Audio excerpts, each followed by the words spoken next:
As we reach the last quarter of 2024, the world remains a volatile and unpredictable place, with shipping continuing to be affected by the ever-changing geopolitical landscape. Much attention has focused on the Red Sea, with the number of attacks on ships increasing throughout the summer. In total, there have been over 80 attacks on shipping since November 2023. Houthi militants have not only targeted merchant vessels, but have also attacked naval vessels, trying to assist in the safe passage of shipping. Some vessels, including Ruby Mar and True Confidence in March and Tutor in June, have become total losses. The True Confidence attack sadly saw the first crew casualties of the Red Sea crisis.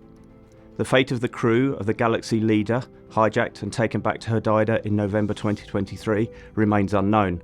Whilst the headlines detail the ships and their cargoes, the real tragedy remains the effect on ordinary seafarers and their families. The threat of a catastrophic pollution incident in the Red Sea became real after several attacks on the Greek-registered tanker Sunion in August, with the vessel only becoming secured over 3 weeks later.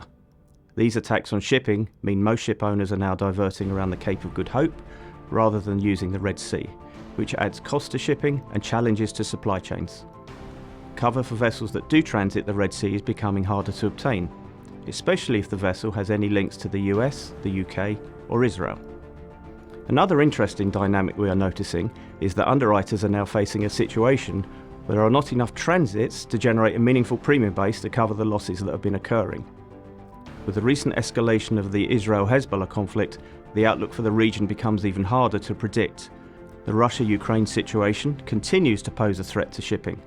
After a relatively quiet period, ship owners were reminded of the dangers in the Black Sea with the first attack on a civilian vessel carrying grain.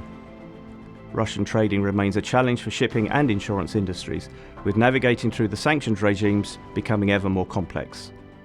Whilst the primary focus is on the areas I've mentioned, other areas still present some jeopardy. The MSC Aries was seized from the Straits of Hormuz by Iran's Revolutionary Guard and taken to Iran. Whilst it is pleasing to see the crew was subsequently released, the vessel itself remains in Iran. We are also seeing the market carefully managing its Taiwan exposures in relation to the build-up of tension from China, as well as becoming concerned over the apparent increasing threat of vessel confiscation in parts of Latin America. As always, please get in touch if you'd like us to elaborate on any of the topics I've talked about, or if you'd like to talk to us about anything else. Thank you for watching.